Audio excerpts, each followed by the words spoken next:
So, as a game master, and I'm using that title as a generic title for anyone who's running a tabletop role-playing game, whatever the game is, do you got the basics down?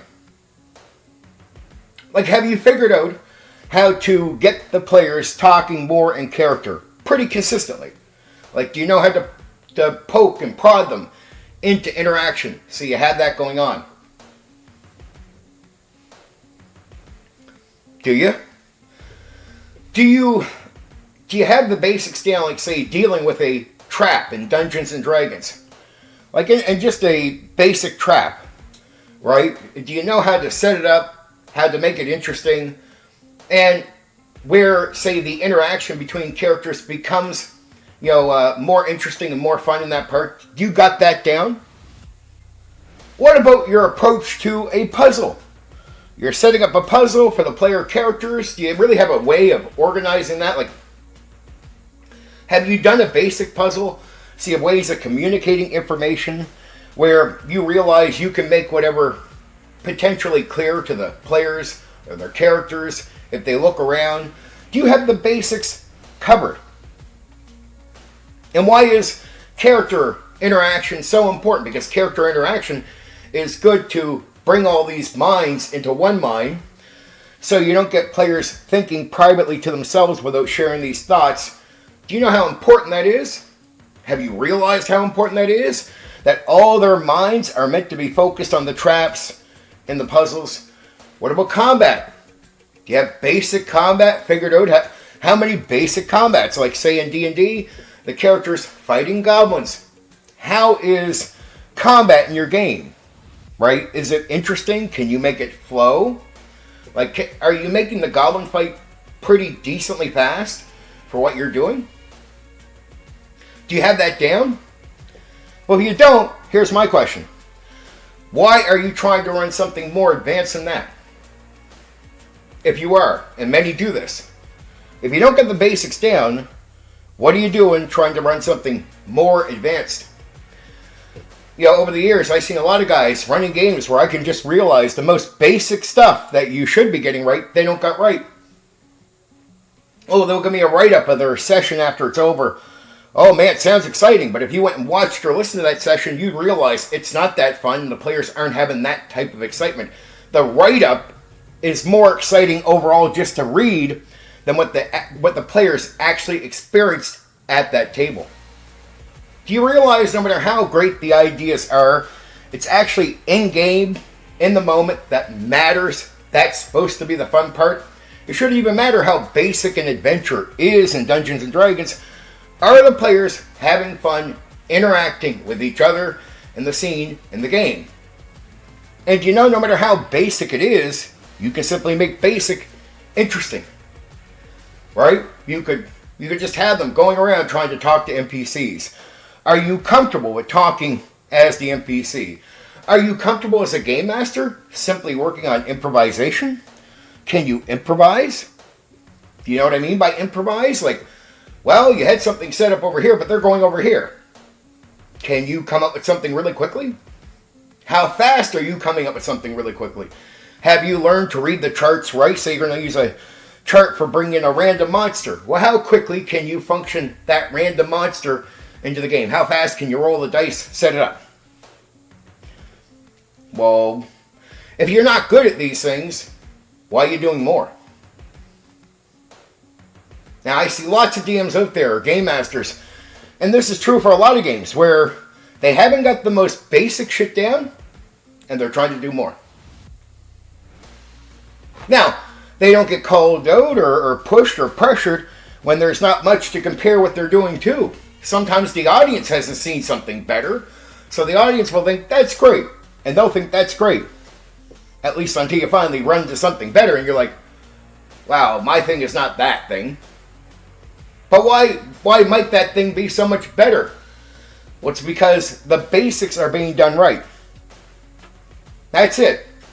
No matter how advanced your ideas are, character-to-character comfortable interaction, so minds are working together, so people are saying their thoughts out loud instead of keeping it all to themselves. Do you really want to run a game where players are all sort of playing solo, but they're in a group? And why would that be happening where everyone's having their own thoughts and nobody's sharing anything? Simple, they're not speaking in character. Very important.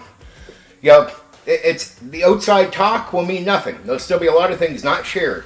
In character, you're pressured to talk about the things that are in front of you and the other characters. And that creates communication, it triggers stuff, it makes people say their thoughts out loud. Did you know that?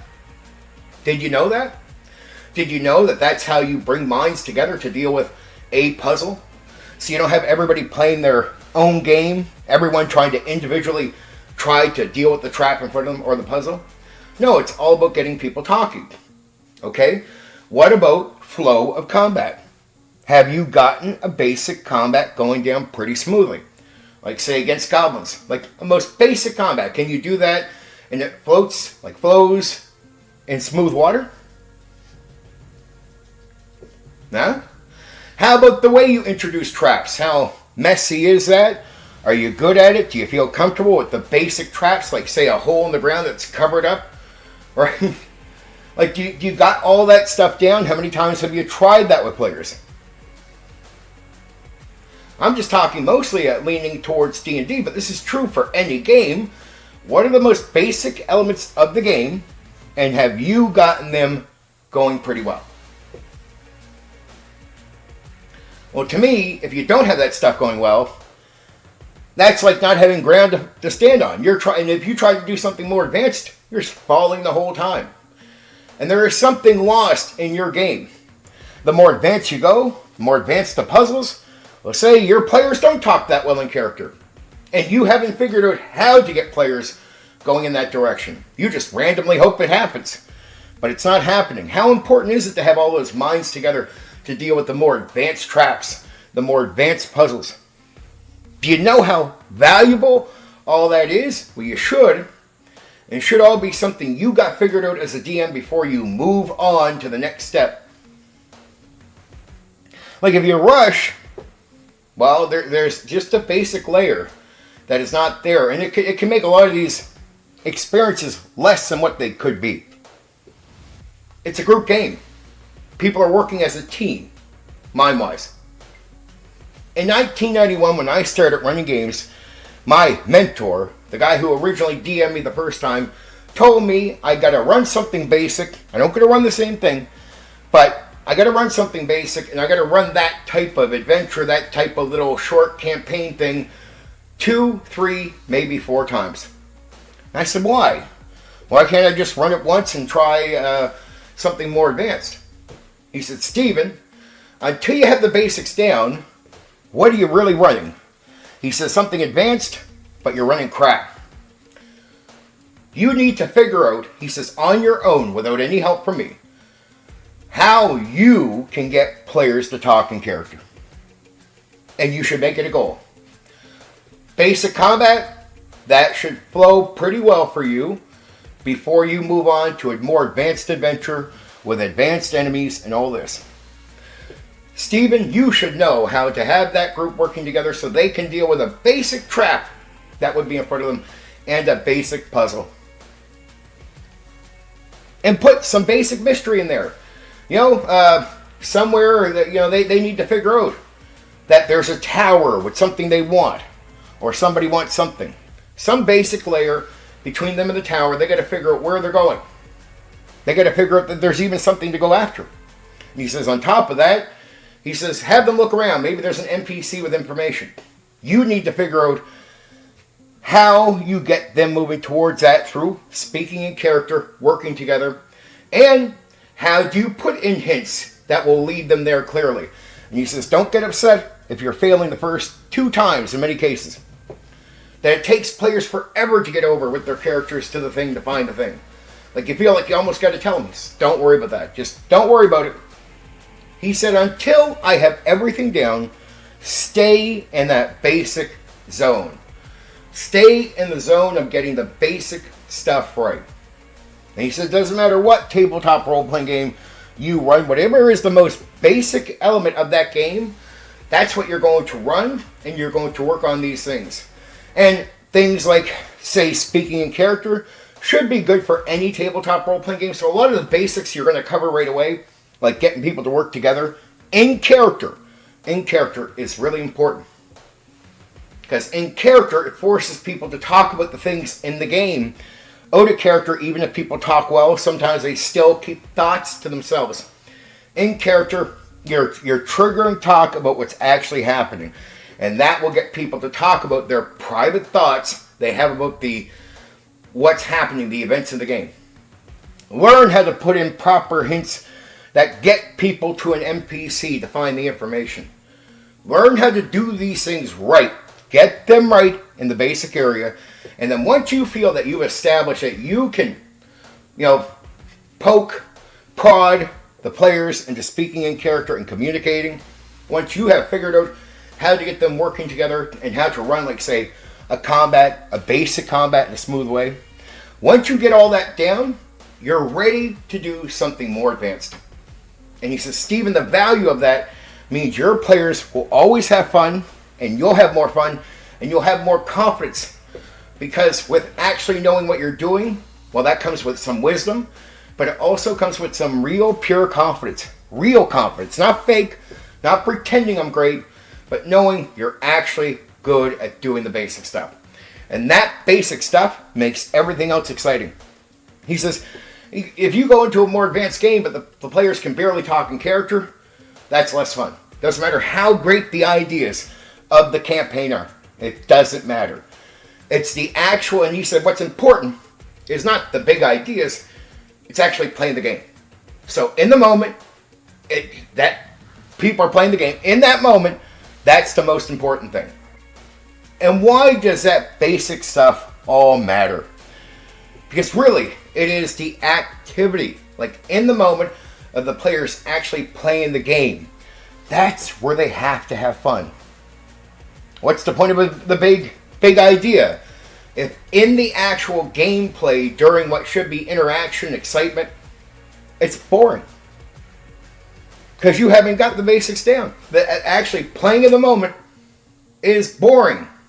The idea is great. Oh yeah, and the characters got there in a boring way, but hey, they went from here to here. When you describe your sessions, they could sound exciting. Go watch them. Oh man, they didn't talk much. They did go to the thing. But that was pretty boring, my friend. You start realizing just how valuable the most basic stuff is in these games. Because the basic gameplay is what is going to make everything else great. If you got that down, well then now introduce the amazing idea. And no matter what's happening, now you have a way of getting players to have fun. It's like no matter what's happening, it always falls back to the interacting character. They know how to think together. When the more advanced stuff comes at them, they're ready for it through these basic methods of thinking together, becoming one mind. And you know how to make basic things flow. Basic combat. Doesn't take much to start getting used to more advanced things in combat and then getting a flow there.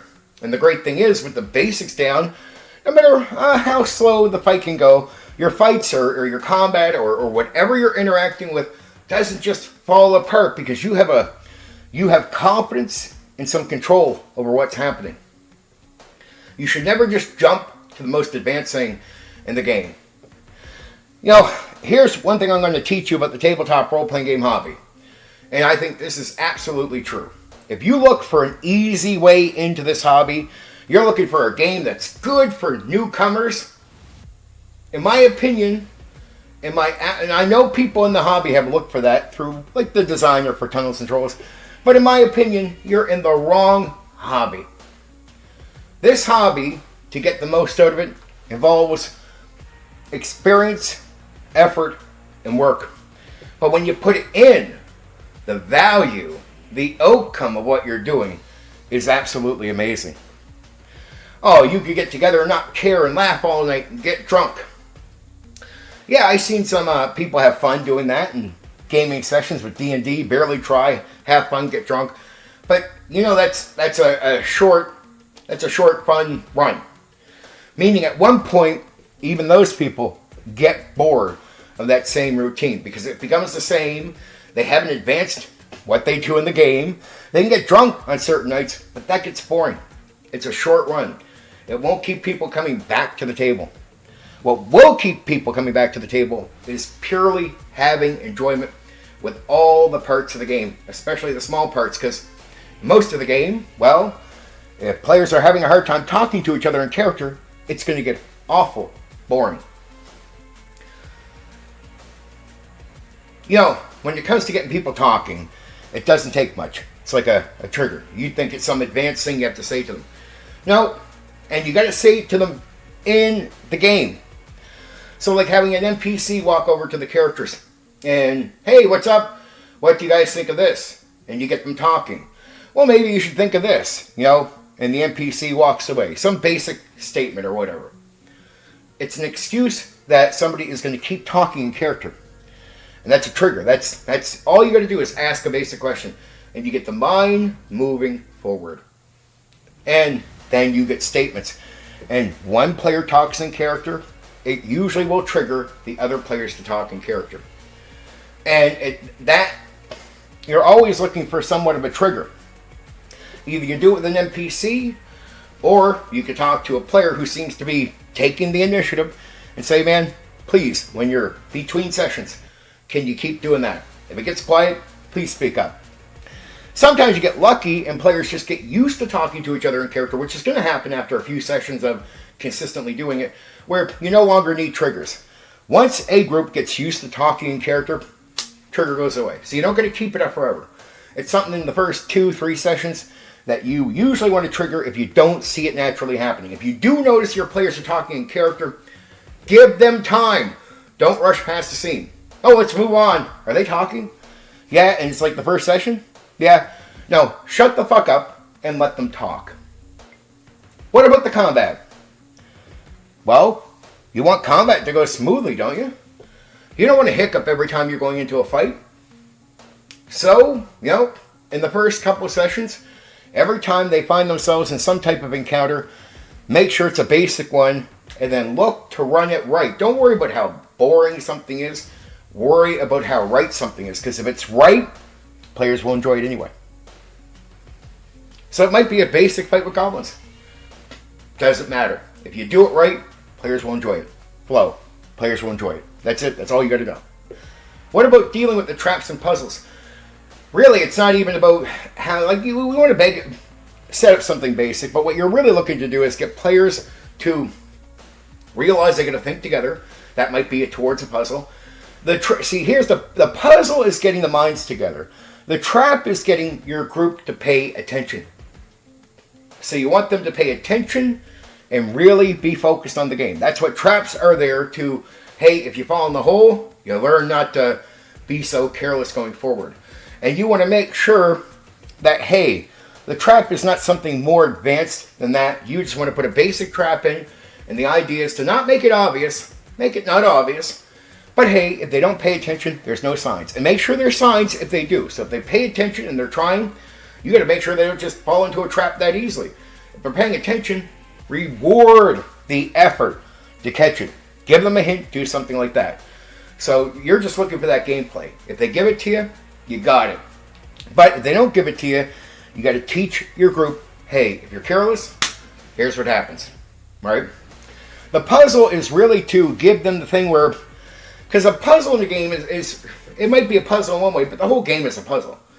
So the puzzle is more of an example of how do you get the minds together to work as one mind to solve an issue. And all the minds working together becomes a better strategy than one person trying to figure that out. Now, how do you make sure that all happens? That's at early on communication between players. Now, this concept works for any tabletop role-playing game. Right? It's get the basics right. You know, you would think a video like this wouldn't need to be made, but I see so many people out there that don't get the basics right. You see them running something advanced, but I'm like, why is everyone having such a hard time talking in character? Because the comfort of talking in character is something you should try to establish early for a group, so they are more comfortable with speaking to each other to solve the issues. It shouldn't be fidgety that people have a hard time talking in character. You should look. It's all about breaking the ice, my friend. It's not just a personality trait that's the problem here. No. Any group, even the most antisocial people, can get comfortable with just a single group and talk to them in character comfortably. So what you got to do is make sure there's time for them to achieve it. In every game, no matter how advanced or basic that you're running, a basic is a good starting point. Again, how you run things, like technically, combat isn't just combat. Combat is running things, technical things in the game. That's really what you're doing. And that running a technical thing will be true. It doesn't matter if you're running D&D combat or some other form of combat. That technical way of running something is what you're looking to get down. So you don't need it to be more advanced. You just need to get used to running something in a technical way. Like being able to find the smoothness, get it out. So it's everything else you learn, every other advanced technical thing, advanced combat that you do, it's quicker to adapt. You want to learn the basic one. That could take you a few sessions to get right. And then when you run into more advanced stuff, it doesn't take you a few sessions. You could just even make a mistake. You can almost learn what you've done right away and know how to fix the problem. Because it's learning that early technical thing. Well, then there's hidden things in the game, right? Not just traps, but traps are, the most basic trap is like a hole. You're hiding it so they can't obviously see it. Well, look, in every game, players should be somewhat cautious and paying attention, right? So that's what that teaches them. The puzzle is all about, hey, I got you talking now. Let's test using your minds together to solve the issues in front of you. And a direct puzzle is a great way to test that and know that you have the players there talking in character on a level where they can use their minds together to deal with a puzzle in front of them. So a basic rundown of Dungeons & Dragons, a basic adventure to the tower to deal with something like that will help you with every game following. It's all about learning basics. That's what you're doing as a game master. Remember, I'm using it as a generic title for every game. But forget that it's a D&D adventure. Forget all the nerdy ways you can pick that apart. It's a technicality. You're learning how to run something technical, say combat. Character interaction will be good for every game, right? Stuff hiding that people need to be concerned about. Be cautious so they don't run into it. That's a trap. See, it doesn't matter if it's a trap or something, just anything in the game. Anything where you want them to focus because you don't want them to miss the clue. Right? That's what the trap is going to teach them in a way that you don't understand. There's a lesson there that is just about paying attention. That's all that trap thing is. Now, again, for the puzzle, it's about seeing how effective the communication is. Seeing it for yourself so you can learn. And just learn how valuable it is to get people talking. So do something basic like that. I don't care how many times you sort of change it up. Make it a shack. Make it a cabin the next time. Make it a whatever. Get that stuff right, and everything else, I promise you, follows. And do that with some basic D&D game. Doesn't matter. Just do a basic D&D. That will lend itself to every other tabletop role-playing game you ever run after that. Because it's all about technique. And these techniques come with you. Right? They just come with you. It will be a different way of running combat in the next game. But it's still just a technical situation. You're just learning how to get that done right, and that will lean itself into whatever kind of combat there is in other games. There you go. So, get the basics right. And then you're good. Then you can have real confidence. You won't be, like, there's a lot of guys out there that are still in the fake it till you make it mode for like decades. You shouldn't have to be there, not as a game master. Like I know the difference between the guy who's, man, I hope I run this good, and the guy who just knows how they can run it good. See, I'm a guy who can just run good games, and that's not to brag, but the people that don't know the basics and are on the fucking teetering edge of, I hope I run it good this time, who knows? You don't want to be that. You want to have real confidence. Like you rode that bike long enough that you just get it right. It's like doing a job. It's not about bragging. So get the basics down. Everything I just told you in this video is super valuable. Super valuable basic stuff. Okay. But basic stuff that will lend itself to advanced adventures, other tabletop role-playing games. It will change your entire experience with the game, and you wouldn't think the basic stuff I just laid out for you would. But it really does. And it's nice to have real confidence that you can do that stuff. It is amazing. It's powerful. It's powerful. And you'll just realize, wow, all this stuff works no matter what game I'm going to. Yeah. There's some truth about the game, so that will just carry over from one game to another. See, and just start seeing things for what they really are. It's not combat in D&D. It's a technical situation, and how well can you run them through something with, this type of grind, right? This type of technical stuff happening. How well can you run them through it? And the more comfortable you are with that, that will lend itself to all kinds of things, not just combat. So you're learning a technique, and you won't even know that what you're learning from that is leaning itself into many parts of the game that you're already running and other games as well. There. See, it's one thing to want to play all these games and have fun, but it's just getting this stuff down, knowing how to do it, right? That's it. That's the most important. The experience is more important than the cool ideas. And the cool ideas fall at the wayside for where they could be when you don't have the basic stuff down.